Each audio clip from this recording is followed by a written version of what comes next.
قصور میں حکومت کی جانب سے بڑھتی ہوئی مہنگائی کے خلاف پاکستان مرکزی مسلم لیگ سراپا احتجاج بن گئی۔ پریس کلب قصور کے سامنے شدید نعرے بازی کی۔ احتجاجی مظاہرین نے مہنگائی کو کم کرنے کا مطالبہ کیا ہے۔ مزید تفصیلات جانتے ہیں ہمارے نمائندے ملک خرم شہزاد سے۔ جی بتائیے۔ جی بالکل ملک پاکستان میں بڑھتی ہوئی مہنگائی کے پیش نظر جہاں ہر طبقہ فکر کے لوگ پریشان ہیں، وہاں پر قصور کے شہری بھی پریشان ہیں۔ قصور پاکستان مرکزی مسلم لیگ کی جانب سے احتجاج کیا جا رہا ہے پریس کلب کے سامنے۔ میں اس وقت پریس کلب کے سامنے موجود ہوں، میرے ساتھ پاکستان مرکزی مسلم لیگ کے جو ضلعی صدر ہیں انجینئر عمران صاحب، وہ میرے ساتھ موجود ہیں۔ مزید ہم ان سے جانتے ہیں کہ وہ بڑھتی ہوئی مہنگائی کے حوالے سے جو احتجاج کر رہے ہیں، اس حوالے سے وہ کیا کہنا چاہیں گے۔ جی بسم اللہ الرحمن الرحیم۔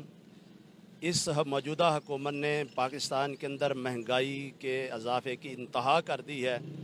اتنے ٹیکس کسی دور میں نہیں لگائے گئے جتنے ٹیکس اس موجودہ حکومت نے لگائے ہیں، اور حالت یہ ہو چکی ہے کہ اس وقت عوام 2 وقت کی روٹی کمانے سے پریشان ہے، اور ہم دیکھ رہے ہیں کہ اس کے باوجود جو ہے وہ آئے روز قیمتوں میں اضافہ کر کے عوام کے اوپر بجلی مہنگائی کے بم گرائے جا رہے ہیں۔ ابھی چند دن پہلے بجلی کی قیمتوں میں اضافہ کیا گیا، اور رات جو ہے وہ پھر پٹرول اور LPG کی قیمتوں میں بہت زیادہ اضافہ کر دیا گیا۔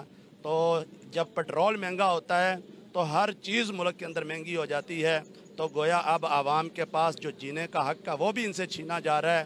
عوام، ایک آدمی جو 20,000 روپے کماتا ہے تو وہ اس کے ساتھ بجلی کے بل ادا کرے گا، پٹرول گاڑی میں ڈلوائے گا، موٹر سائیکل میں، یا وہ جو ہے وہ اپنے بچوں کا پیٹ پالے گا، وہ کیا کرے گا؟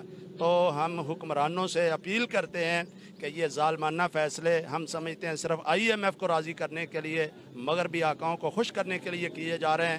عوام کا معاشی قتل کیا جا رہا ہے، یہ بند کیا جائے، اپنے فیصلے واپس لیے جائیں۔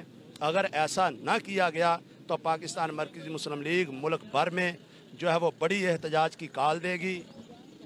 جی بالکل، آپ نے ضلعی صدر پاکستان مرکزی مسلم لیگ کی بات سنی۔ ان کا کہنا ہے کہ عوام کا جو معاشی قتل بند کیا جائے، IMF کو خوش کرنے کے لیے جو حکومتی بجٹ دیے جاتے ہیں IMF کی جانب سے، جس سے ملک پاکستان کی عوام کا جو وہ معاشی قتل کیا جا رہا ہے، اگر یہ بڑھتی مہنگائی پر کنٹرول نہ کیا گیا، یہ جو قیمتیں LPG کی اور گیس کی، بجلی کی قیمتیں اور پیٹرول کی قیمتیں جو بڑھائی گئی ہیں، اگر انہیں واپس نہ لیا گیا تو پاکستان مرکزی مسلم لیگ۔ جی بہت شکریہ آپ کا ملک خرم شہزاد ہمیں جوائن کرنے کا۔